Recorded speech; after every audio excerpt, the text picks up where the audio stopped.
শুভ সন্ধ্যা। আপনারা জানেন আর কয়েকদিন পরেই মাধ্যমিক পরীক্ষা।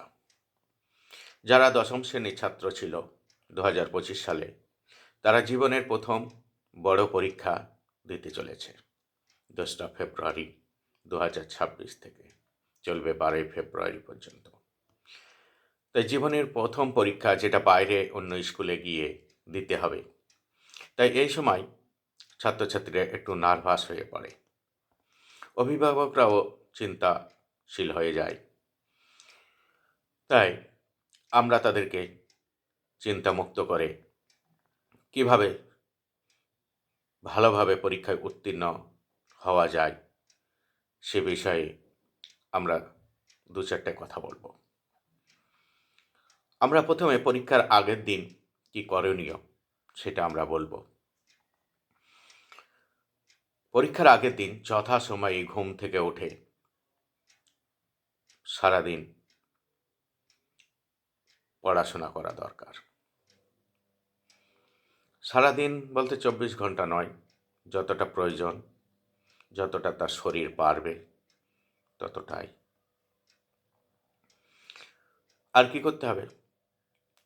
খাবার খাওয়ার সময়গুলোতে সঠিক, পুষ্টিকর এবং হালকা, যাতে কোনো শরীরের প্রবলেম না হয় খাবার থেকে, সেই ধরনের খাবার খেতে হবে। কোনো উল্টোপাল্টা খাবার এই সময় খাওয়া যাবে না। আর কি করতে হবে? বেশি রাত জাগা যাবে না।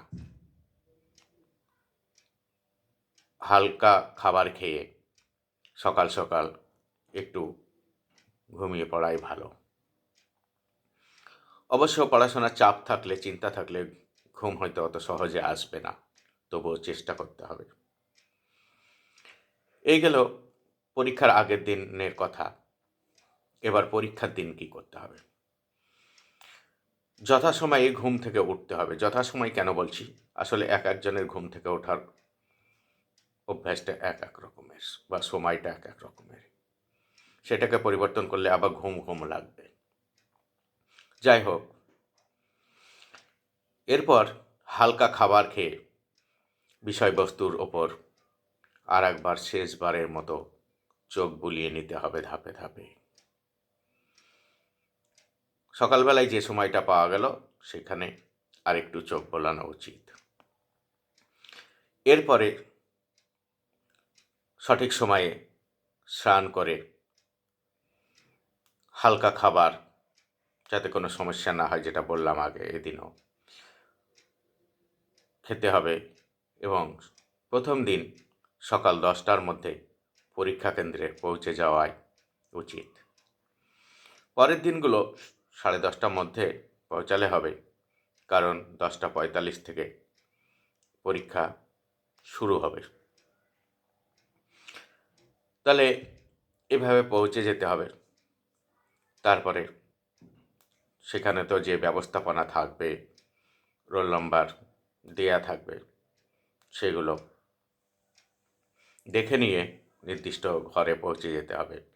যদি কোনো সমস্যা হয়, সেখানে বিদ্যালয় কর্তৃপক্ষের বিভিন্ন লোক থাকবে, তারা সহায়তা করার জন্য সবসময় সচেষ্ট থাকবে।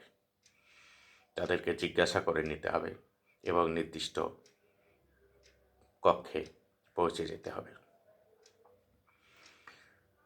এই সময় কী কী জিনিসপত্র নিয়ে যেতে হবে সে ব্যাপারে একটু বলি। প্রতিদিন অরিজিনাল অ্যাডমিট কার্ড এবং রেজিস্ট্রেশন সার্টিফিকেট নিয়ে যেতে হবে। কোনো জেরক্স নিয়ে যাওয়া যাবে না। জেরক্স করে ওগুলো বাড়িতে রাখতে হবে। নীল কালো পেন এবং অন্যান্য পেন, যদি অন্যান্য রঙের প্রয়োজন হয়, ব্যবহার করা ইচ্ছে হয়, তাহলে নিয়ে যেতে হবে। আর নীল কালো তো অবশ্যই উত্তর করার জন্য নিয়ে যেতে হবে। আর কি করতে হবে? মার্জিন টানা কিংবা অন্যান্য কাজের জন্য বড় স্কেল নিয়ে যেতে হবে। জ্যামিতি বক্স নিয়ে যেতে হবে। পরীক্ষায় লেখার জন্য বোর্ড, যেটা যে কোনো বোর্ড নিয়ে গেলে হবে না, ট্রান্সফারেবল বোর্ড ছাড়া অ্যালাউ করা যাবে না, তাই ট্রান্সফারেবল বোর্ড নিয়ে যেতে হবে। আর কি নিয়ে যেতে হবে? জলের বোতল নিয়ে যেতে হবে এবং প্রয়োজনীয় ওষুধপত্র যদি কিছু থাকে সেগুলো নিয়ে যেতে হবে। আর যেটা নিয়ে যেতে হবে সময় দেখার জন্য ঘড়ি, হাত ঘড়ি, অ্যানালগ ঘড়ি, যেটা সাধারণ ঘড়ি, এটা নিয়ে যেতে হবে। আর নিয়ে যাওয়া যাবে না কি? নিয়ে যাওয়া যাবে না মোবাইল ফোন বা ইয়ারফোন, ব্লুটুথ, এই জাতীয় কোনো ডিভাইস, ইলেকট্রনিক্স কোনো ডিভাইস নিয়ে যাওয়া যাবে না, এমনকি ক্যালকুলেটারও। আর নিয়ে যাওয়া যাবে না স্মার্ট ওয়াচ, এটা নিয়ে যাওয়া যাবে না।